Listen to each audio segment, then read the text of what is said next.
Seperti biasanya Wawan pulang kerja dari kantornya yang ada di luar kota, kira-kira berjarak 25 km. Dan dia harus menempuh perjalanan dengan sepeda motor kesayangannya yang sudah 10 tahun ini menemaninya menembus perjalanan pulang pergi untuk bekerja. Sekitar pukul setengah 5 sore, Wawan biasanya dari kantornya untuk segera menempuh perjalanan yang lumayan jauh itu. Sudah menjadi hal yang biasa bagi Wawan, setiap hari harus bolak-balik naik motor untuk bekerja. Wawan terus menyusuri jalan dengan sepeda motor tuanya itu. Ia pun melewati perumahan dan jalan-jalan yang lumayan sepi. Tak terlewat juga ada jalan yang paling sepi yang ia harus lewati, yaitu melewati jalan yang menembus hutan sekitar 3 km. Setiap melewati tempat tersebut, Wawan seolah merasakan ada hal yang aneh, hal-hal yang ganjil yang sering ia lihat.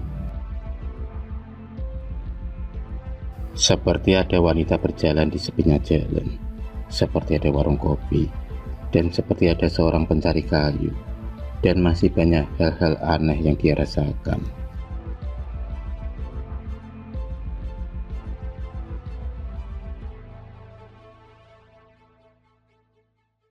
Pernah Wawan mendengar cerita dari para warga sekitar dan teman sekantornya yang mengatakan kalau di 3 km jalan yang menembus hutan itu ada pom bensin gaib, di mana sudah ada beberapa orang yang pernah mengalami kejadian menakutkan ketika melewati tengah hutan tersebut. Dikatakan bahwa beberapa orang pernah mengalaminya, seperti cerita yang dialami oleh Pak Badri. Saat itu waktu telah beranjak sore dan sebentar lagi maghrib. Saat itu Pak Badri lagi pulang dari setor kayu di kota sebelah. Mobil yang dikendarai Pak Badri berjalan pelan karena hari mulai petang. Sesampainya di tengah jalan hutan tersebut, Pak Badri tiba-tiba merasakan agak ngantuk sedikit. Dari kejauhan, dia pun melihat ada sebuah pom bensin yang masih buka. Terlihat juga ada toko yang masih buka. Ia pun kemudian berinisiatif untuk beristirahat sejenak di sana. Sesampainya di depan pom bensin tersebut, Pak Badri segera membelokkan arah mobilnya, memasuki area pom bensin. Mobil pun berjalan masuk dengan pelan, dan berhentilah Pak Badri di sebuah warung kopi yang ada di satu area dengan pom bensin tersebut.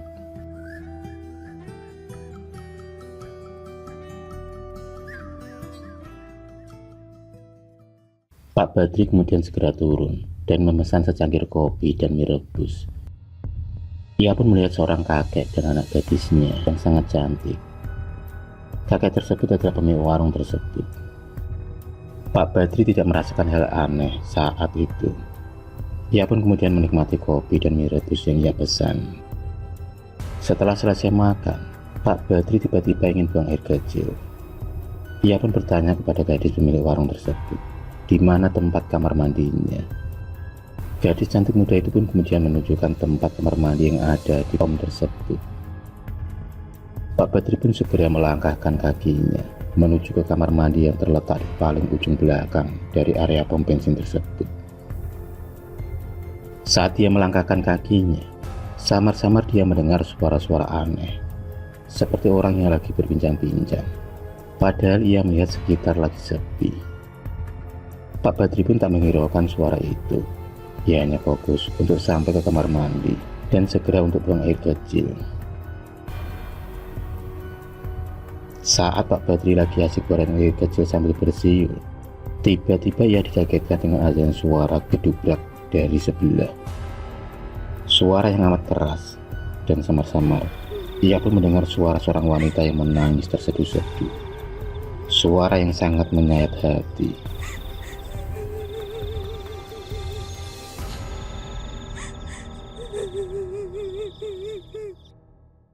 Sejenak kemudian bulu kuduk Pak Badri pun tiba-tiba merinding. Ia pun mulai merasakan hawa yang aneh dan dingin. Setelah selesai, Pak Badri kemudian segera keluar, dan ia pun menoleh ke kanan dan ke kiri. Suara apa ya tadi? Siapa malam-malam begini yang menangis di sini? Guman Pak Badri di dalam hati. Tiba-tiba terdengar suara wanita yang menangis lagi. Kali ini suara itu berasal dari dalam kamar mandi. Pak Badri pun segera menoleh dan kembali ke arah kamar mandi. Dan betapa kagetnya dia saat dia melihat ada sesosok wanita yang lagi tergantung di atap kamar mandi dengan luka darah yang mengalir menetes di ubin kamar mandi. Saat itu juga Pak Badri lari tunggang-langgang karena dia ketakutan dan melihat sosok mayat wanita yang tergantung di dalam kamar mandi. Pak Badri pun berlari ke arah mobilnya dan segera menyalakan mobilnya untuk meninggalkan lokasi tersebut. Dengan cepat Pak Badri pun tancap gas dengan masih muncul pikiran yang berkecamuk di dalam hatinya. Saat Pak Badri buang air kecil, tak ada gadis yang tergantung, tapi tiba-tiba ada sosok wanita yang tergantung di dalam kamar mandi tersebut dengan penuh darah.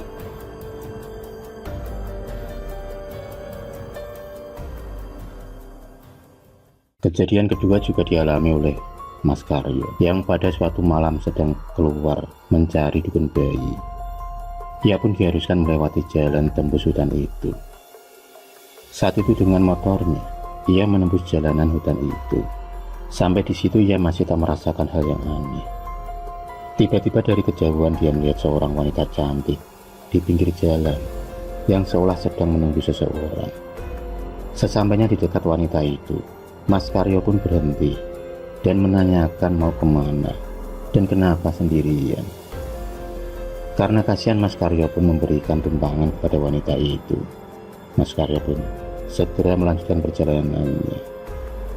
Sesampainya di sebuah pom bensin yang terlihat sepi, wanita cantik itu pun minta diturunkan di sana. Ia pun bilang ia ingin mencari kakeknya. Mas Karyo hanya menuruti apa permintaan dari wanita tersebut. Mas Karyo pun segera berpamitan untuk melanjutkan perjalanannya. Tapi baru saja Mas Karyo menoleh, tiba-tiba wanita itu telah hilang tanpa bekas. Dan Mas Karyo melihat kalau dirinya lagi ada di antara rombongan semak belukar yang lebat. Mas Karyo pun segera tancap gas meninggalkan rombongan semak-semak itu. Dan akhirnya ia sampai juga di tepi jalan. Jantung Mas Karyo pun berdetak kencang sekali. Ia sangat ketakutan. Waduh, mimpi apa aku semalam bisa kesasar di tempat ini? Guman Mas Karyo di dalam hati.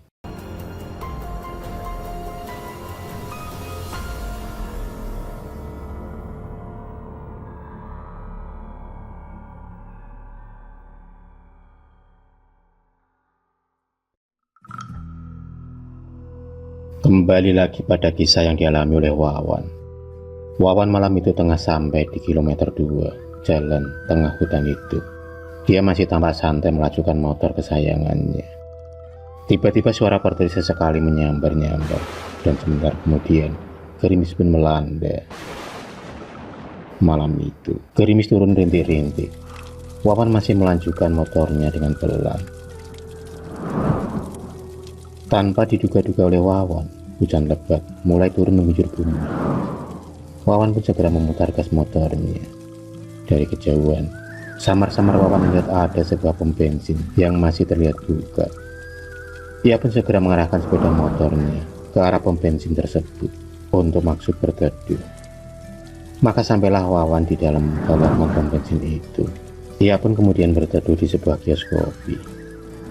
Ngopi dulu sambil nunggu hujan reda, guman Wawan di dalam hati. Wawan kemudian memesan secangkir kopi dan sebungkus rokok untuk sekedar nyantai. Ternyata pemilik warung itu adalah seorang gadis manis cantik dan ayu. Tampak gadis itu tersenyum kepada Wawan.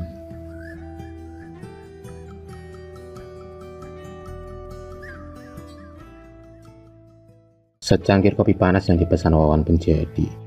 Dan Wawan pun segera menikmati kopi tersebut di tengah derasnya air hujan yang turun dan dinginnya malam itu. Aroma kopi yang tercium dari hidungnya sangatlah menggoda. Wawan kemudian menyalakan sebatang rokoknya dan menikmati setiap tarikan rokok yang ia hisap.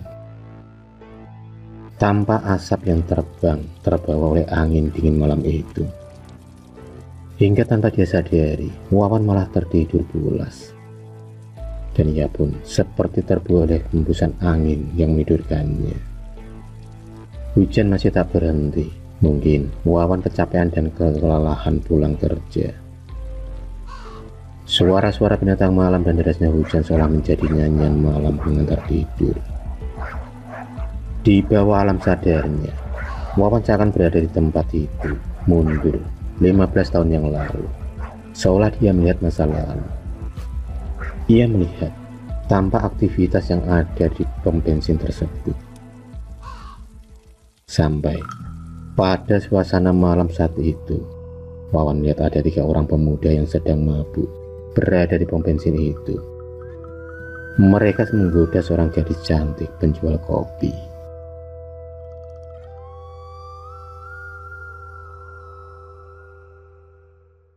Saat itu malam telah larut dan suasana di pom bensin tersebut memang telah sepi, tak ada orang sama sekali. Karena dalam pengaruh alkohol, ketiga pemuda itu dengan ganasnya segera menyeret gadis cantik penjual kopi itu. Walaupun gadis penjual kopi itu meronta dan berteriak-teriak, namun 3 pemuda itu tak menggubrisnya. Mereka tetap saja membawa gadis penjual kopi itu gudang sebelah dekat kamar mandi. Di sanalah aksi pucat ketiga pemuda yang dalam pengaruh banyu gendeng alias alkohol itu. Mereka melancarkan aksinya. Tanpa ampun mereka memperkosa gadis penjual kopi itu secara bergiliran. Wawan yang melihat kejadian itu ingin rasanya menolong gadis itu, tapi ternyata ia hanya bisa melihat dan tak bisa melakukan apa-apa. Karena sebenarnya Wawan hanya ditunjukkan pada kejadian yang sudah lama terjadi di tempat itu. Kejadian yang berakhir mengerikan dan tangis kesedihan yang menguras air mata dan kepedihan.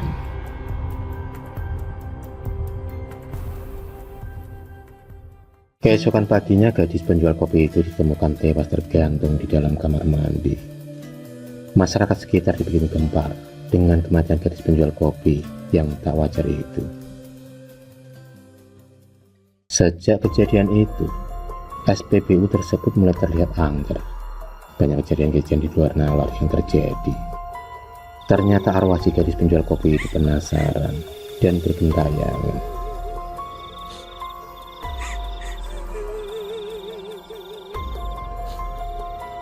Dan arwah gadis tersebut pun menuntut balas pada salah satu pelaku pemerkosaannya, yang secara tak sengaja datang ke SPBU tersebut pada malam hari itu. Sosok arwah gadis penjual kopi itu pun berubah menjadi gadis cantik, dan dengan mudahnya akhirnya mereka berduaan. Tanpa disadari, saat mereka berdua tengah asik bermesraan, tiba-tiba gadis tersebut berubah menyeramkan dan menakutkan. Dengan cepat, sosok itu segera mencapik-capik pemuda itu, dan terakhir ia mencekik leher pemuda itu hingga tewas di tempat.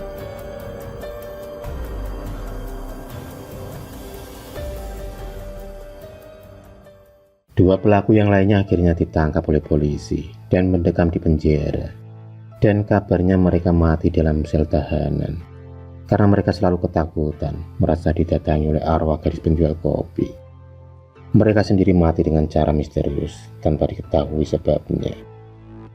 Beberapa bulan kemudian, SPBU yang berada di tengah hutan tersebut tutup karena banyak kejadian aneh, sehingga para pelanggannya pun berkurang. Dan sejak saat itu, banyak sekali orang yang lewat di depan SPBU tersebut mengalami hal-hal yang menakutkan.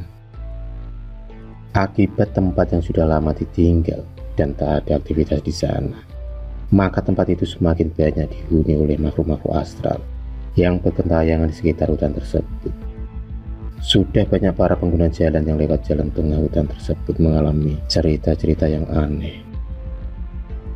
Mereka banyak mengalami tentang dijailin dan diteror para penghuni SPBU lama tersebut.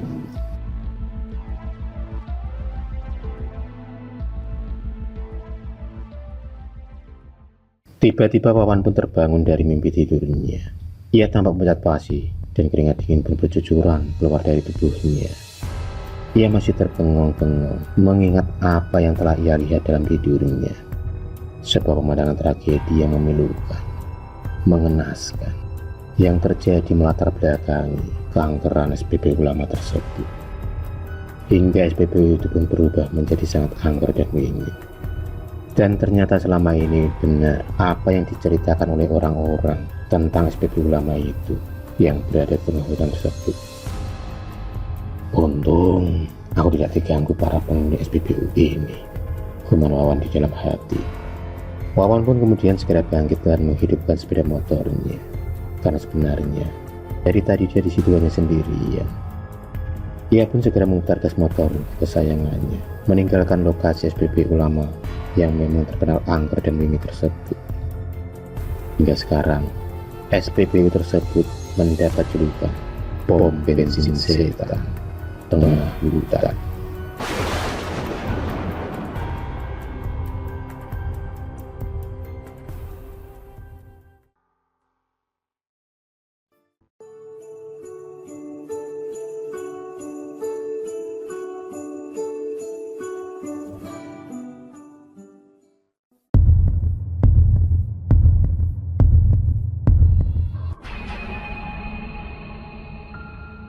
Terima kasih sudah menonton video cerita bergambar ini.